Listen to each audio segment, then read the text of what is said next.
Hi, welcome everybody to the Outdoor Home Stay-at-Home Cooking Show. Today we're going to do one of my favorites is baking on the big green egg. It's so versatile, and one of the questions that I always get is how do I create a baked good that doesn't have a smoky flavor? Well, one of the keys to that is to go ahead and get your egg up to temp ahead of time. So I've got mine cruising right about 350, set up for indirect. And you'll notice there's hardly any smoke that's coming out of there at all. If you see a whole bunch of smoke, you may give it a little more time to heat up, and that'll help to eliminate the smoke flavor from your food. So we're going to do a real simple focaccia recipe today, and I'll have the ingredients posted. So we've got 2 1/4 cups of bread flour. I've got 1 packet or 1/4 ounce of yeast, 4 teaspoons of sugar. Make sure we get all that. Then I've got 1/2 cup of warm water, 4 tablespoons of olive oil,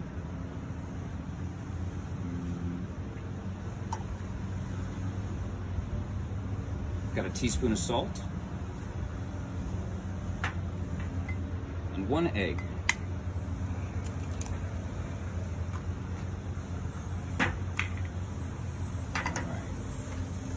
Now, we're going to start out mixing this with a spoon. Now, you can do this in a mixer as well if you've got one available, but since it's an easy recipe and doesn't take a whole lot of kneading for to just do this one by hand. Once you get to the point where your dough is kind of coming together a little bit, may as well just get in there, use your hands, and you're going to knead this for about 5 minutes or so. Now, I'm hoping that our editing guy can help kind of speed this part up a little bit, unless you want to sit here and watch me knead dough for 5 minutes. If not, there may be a slight pause, and we'll be right back.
Hey,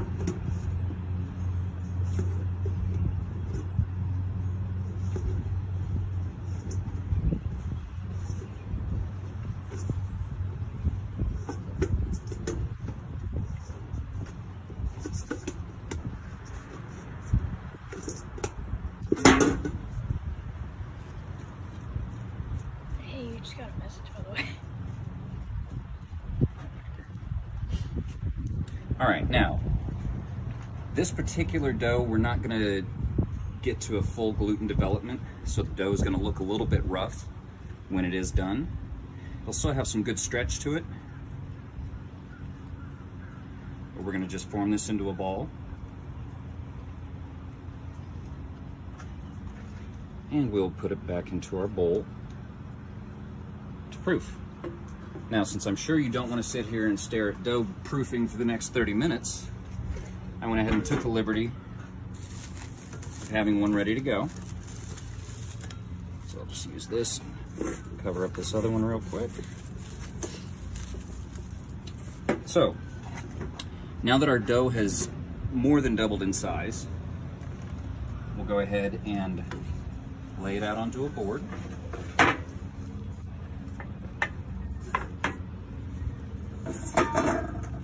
I'm going to push all of the air out of it. And since I'm going to be using my deep dish baking stone, I'm going to leave it in a round form. I'm going to roll this out.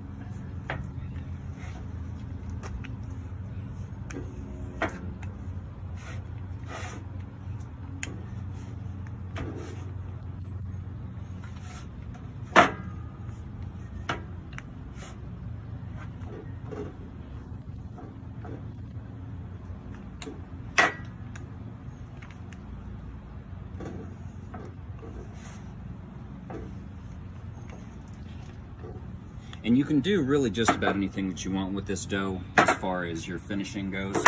Traditionally, it's going to be some olive oil, some garlic, some herbs that are on top. But you can do sun-dried tomatoes and olives is another good option. You can basically use it like a kind of a deep dish, thick pizza crust.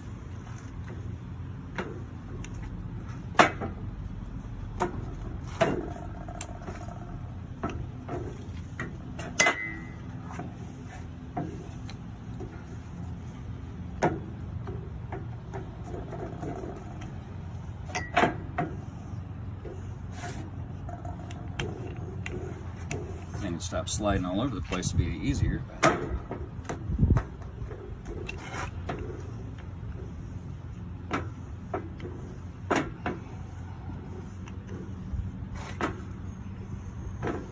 All right, fairly even all the way around. Looks pretty good. Now, if it starts to kind of stress out on you and springs back to smaller than what you want, don't worry about it, just let it set for a minute. Let the gluten kind of relax a little bit. We'll do that right now. I'll give it just a little bit more. See how much easier that spreads after just leaving it alone for a minute.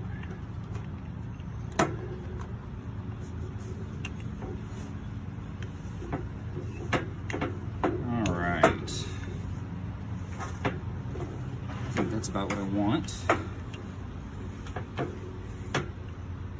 Now, I've got my deep dish baking stone.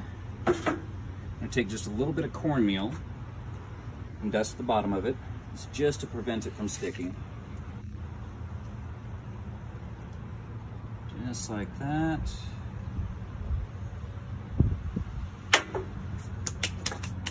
And don't worry, you're not going to use too much, only a little bit of it's going to stick to the dough anyway. Now, throw my dough into my deep dish baking stone, kind of spread it out real well here. There we go. Now I'm going to cover it with a towel for about 30 minutes and let it once again poof up, and then we'll be ready to bake. We've given the dough about 35 minutes or so. You'll notice it has poofed up pretty well. Also, when I press a finger into it, it holds a dimple. So the first thing that we're going to do is we're going to dock this, which is essentially just pushing the dough in a little bit so that it doesn't puff up completely. Doesn't have to be perfect, but something about like that. Now we're just going to take a little bit of olive oil.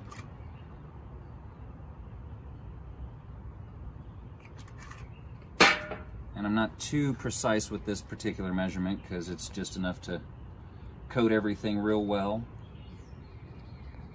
If you want to add a little bit more, you can. If you want to have a real light layer, that's totally acceptable as well.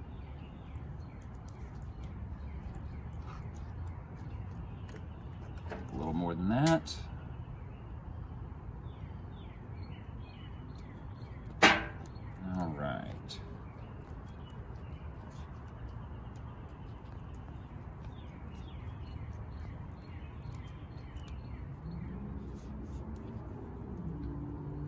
And I'm not at all worried about the little bits that are going to pool in there because that'll just spread out over the rest of it. All right. So now, I'm going to take a little bit of Italian seasoning, sprinkle that over the top. You can use fresh herbs if you'd like. Dry just happens to be what I had on hand, and so there we go. A little bit of Italian seasoning, a little bit of garlic powder.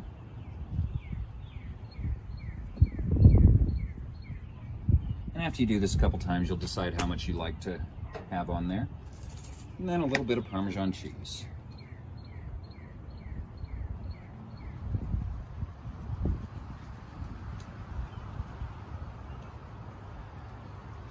All right. Now, my egg is still cruising right at that 350 degrees. You'll notice we've got hardly any smoke whatsoever. Another thing that I forgot to mention is notice that my plate setter is fairly clean. I'm sorry, convector is fairly clean. I try to make sure that if I'm doing something like a pork butt or something that's going to drip down onto there, that I go ahead and use an aluminum drip pan to catch anything so that it doesn't get my convector inundated with grease, which also creates a smoky flavor. So I'm going to put this in here. Here in about 30 minutes or so, we'll take a look at it and see how it's doing. All right, so it's been about 30 minutes. Our focaccia has baked up very nicely. If we just lift it up out of there a little bit, thump the bottom, you hear that nice hollow sound. That lets you know that it's done. Throw some gloves on real quick.